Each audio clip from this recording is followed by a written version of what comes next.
Always blow your own trumpet. आज हम इस टॉपिक के बारे में बात करने जा रहे हैं। तो कन्वेंशनली हमें बचपन से यह सिखाया जाता है कि स्वयं की तारीफ ना करो, स्वयं के बारे में अच्छा ना करो, बहुत ज्यादा प्रमोशन ना करो, बहुत ज्यादा हवा में मत उड़ो। इस तरह की बातें हमें बचपन से सिखाई जाती हैं, मगर मेरा यह मानना है कि हमें गलत सिखाया जाता है। मेरे हिसाब से ज्यादातर सिचुएशंस जो हमारी लाइफ में होती हैं उसके अंदर अपना बिगुल स्वयं बजाना बेहद आवश्यक हो जाता है। इसको एक एग्जाम्पल के थ्रू समझते हैं, और मेरा फेवरेट एनिमल किंगडम के अंदर से ही स्टोरीज को मैं लाता हूं। तो एग्जाम्पल लेते हैं एक ईगल का और एक पीकॉक का। तो जो एक ईगल है वो हवा में बहुत ऊपर उड़ता है, बहुत ज्यादा बढ़िया काम करता है, एक रॉयल्टी वाली फील देता है कि भाई ईगल है भाई असली चीज तो। और वो पीकॉक से कई मायनों में कई तरीके से बेहतर है। पर पीकॉक ने एक कोड क्रैक करा है जिस वजह से इंसानों को पीकॉक एज अ जानवर ज्यादा पसंद आता है ईगल के बनस्पत। और वो कोड क्या है? वो कोड है मार्केटिंग का कोड। एक मेल पीकॉक अपने खूबसूरत पंखों को जब चारों तरफ फैलाता है और बरसात में नाचता है तो लोगों को वह दृश्य देखने में काफी मजा आता है। काफी खुश हो जाते हैं लोग कि ये है भाई जीव। तो ईगल में उतना मजा नहीं आ सकता। और जो मेल पीकॉक सबसे लंबी पूंछ रखता है, सबसे ज्यादा चौड़े अपने पंखों को फैलाकर डिस्प्ले करता है, उसी को वाइल्ड में मेटिंग अपॉर्चुनिटीज भी सबसे ज्यादा मिलती है फीमेल पीकॉक्स के द्वारा। एक लंबी पूंछ होने से मेल पीकॉक को नुकसान हो सकता है, उसकी हंटिंग आसानी से हो सकती है, मगर उसके बावजूद वो सिंबलिज्म के साथ आता है, वो पंख फैलाने के साथ आता है। क्यों? क्योंकि उसको पता है कि ये मेरे को बेहतर अपॉर्चुनिटीज देगा जीवन में। अब कुछ रियल वर्ल्ड एग्जांपल्स को हम पकड़ के चलते हैं, उसके बाद अपने डिस्कशन को कंटिन्यू करेंगे। मोहम्मद अली, विश्व का सबसे बेस्ट बॉक्सर, वो हमेशा यह कहा करता था that I am the greatest. और आई एम द ग्रेटेस्ट उसने तब से बोलना शुरू कर दिया था जबकि वो बहुत फेमस नहीं था, बहुत पॉपुलर फाइटर नहीं था। वो शुरू से ही अपना बिगुल स्वयं बजाता था that I am the greatest.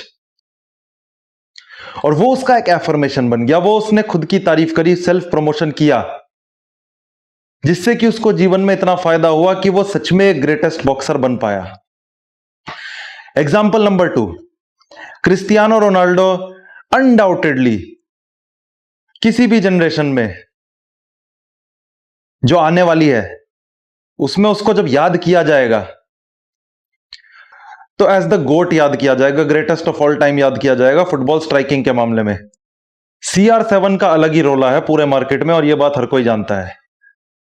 Cristiano Ronaldo publicly interviews में कई बार बोल चुका है that I am the best. अपने आप को बेस्ट बताना उसकी मजबूरी नहीं है।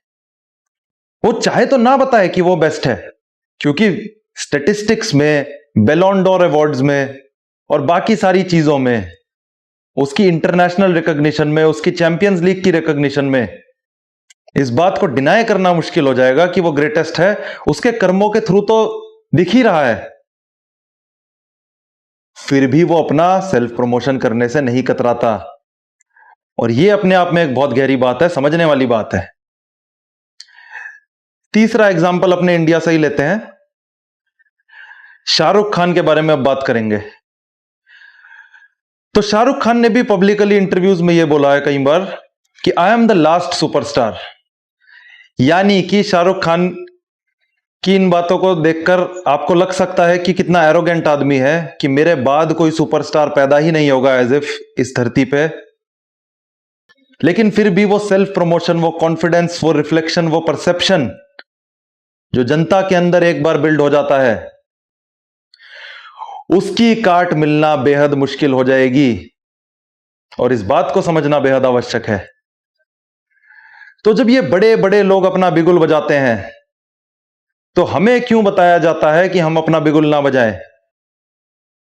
और यहां पे मैं ये बिल्कुल नहीं कह रहा कि फैक्का फैक्की पे उतर आओ। वो भी गलत है। एक एक्सट्रीम में अगर चीजों को लेकर जाएंगे तो वो गड़बड़ हो जाएगी। अगर आप किसी स्किल में 100 में से 50 पे बैठे हैं तो अपनी मार्केटिंग आप 75 के हिसाब से कर सकते हैं। मैं वो करने को बोल रहा हूं। अगर आप 50 पे बैठे हैं और 90 की बातें करेंगे तो आप डेफिनेटली एक्सपोज हो जाएंगे। ये हमारे इंडियन कल्चर में हमें सिखाया जाता है थोड़ा दब के रहो, थोड़ा ह्यूमिलिटी, हम्बलनेस रखो। लेकिन जो 2026 का कंपेटिटिव मार्केट है, 2026 की रेंज में जो बातें हो रही हैं,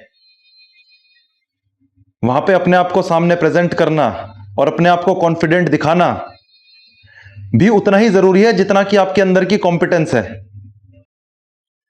तो कॉम्पिटेंस के साथ साथ अपना बिगुल बजाना बेहद आवश्यक स्किल हो जाता है। Always blow your own trumpet whenever the opportunity presents itself. तो अपॉर्चुनिटी जब भी मिले, जॉब इंटरव्यू में थोड़ा बढ़ा चढ़ा के अगर आपने बता दिया कॉन्फिडेंटली, तो उस पे आप उसका आपको फायदा मिल सकता है बनस्पत कि आपको कुछ आता हो एटलीस्ट। अगर बिल्कुल जीरो पे बैठे हैं तब तो फेंका फेंकी में पकड़े ही जाएंगे, ये गारंटी है। और इसको डिनाई करना काफी मुश्किल हो जाता है। तो आज का मेरा मैसेज बड़ा सिंपल है कि पीकॉक बनिए, अपने पंखों को फैलाइए और जितना हो सके अपना बिगुल बजाने से मत कतराइए। कॉन्फिडेंस के साथ अपनी प्रोजेक्शन को रखिए और हम्बलनेस जैसे स्कैम में मत फंसिए। हम्बलनेस एक बहुत बड़ा स्कैम है। कोई भी आदमी जिसके अंदर थोड़ी सी भी कला है उसमें हल्का फुल्का एरोगेंस आना तय है, और ये इसमें कोई गलत बात भी नहीं है। अगर ऐसा होता तो बड़े बड़े लोग अपनी तारीफ स्वयं ना करते। मोहम्मद अली, क्रिस्टियानो रोनाल्डो, शाहरुख खान, इन तीन का तो मैंने एग्जांपल दिया, पर इस तरह के तमाम सक्सेसफुल इंसान हैं जो अपनी तारीफ स्वयं करते हैं, अपना बिगुल खुद बजाते हैं और जीवन में एक अलग तरीके की अनप्रेसिडेंटेड सक्सेस को प्राप्त करते हैं अपने जीवन में। तो इसी के साथ मैं वीडियो का अंत करना चाहूंगा। वीडियो अच्छी लगे तो वीडियो को करें लाइक, चैनल को करें सब्सक्राइब। धन्यवाद।